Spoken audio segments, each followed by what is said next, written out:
À la lecture de Hébreux 12, 1, 13, nous ne pouvons que constater que la sanctification et l'éducation spirituelle sont une seule et même expérience. Cela nous est montré clairement. Le progrès dans ce double chemin est marqué par la croissance de l'esprit.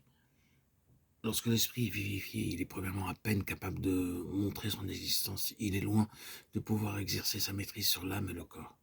Le progrès de la sanctification est marqué par une croissance de l'esprit. Il commence à affirmer sa suprématie, à contraindre la vie psychique et la vie animale, à accepter leurs limites et à obéir à Dieu. Plus la sanctification avance, plus sont marquées l'intelligence, la puissance et la vie spirituelle, jusqu'à ce qu'elle parvienne dans les âges à venir à la révélation des fils de Dieu, conforme à l'image de son Fils, Romains 8, 19 et 29.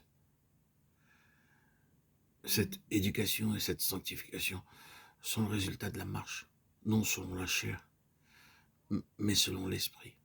Romains 8, 9. Cette marche nous éloigne de tout ce qui est de la chair et de l'enfance, comme le montre 1 Corinthiens chapitre 3. Il peut y avoir dans ce chemin des crises marquées par des expériences définitives et profondes, mais aucune de ces crises n'est une fin en elle-même. Chacune d'elles doit aboutir à une nouvelle croissance qui nous conduit à une plénitude plus grande. Il est dangereux de relier toute notre marche à une crise ou une expérience faite des années auparavant et de s'arrêter là.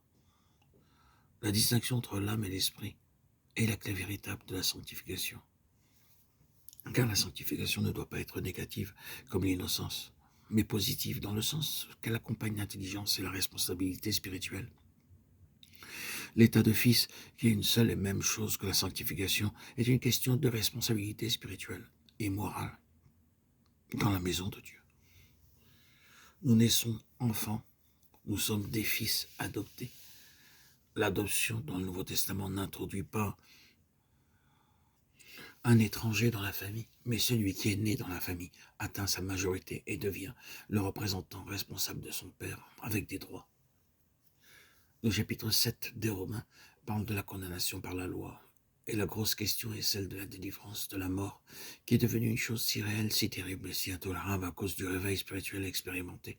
Romains 6 montre que cette libération de la mort se fait par notre union avec Christ dans sa mort et sa résurrection.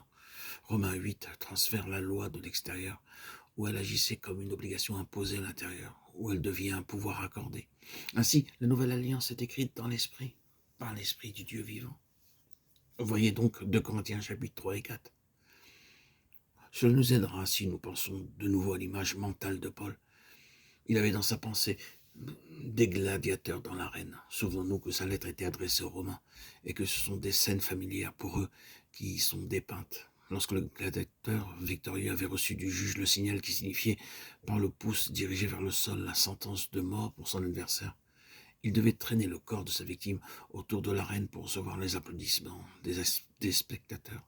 C'était une chose horrible et répugnante. Et celui qui devait la faire ne pensait sans doute qu'à arriver à la sortie.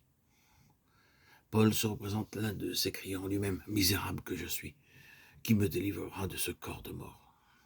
Puis, découvrant une issue, il est libéré. Grâce soit rendue à Dieu. Voici l'issue. Cela est reporté dans l'expérience chrétienne et l'issue pour le misérable est en Jésus-Christ notre Seigneur. Romains 7, 24, 25.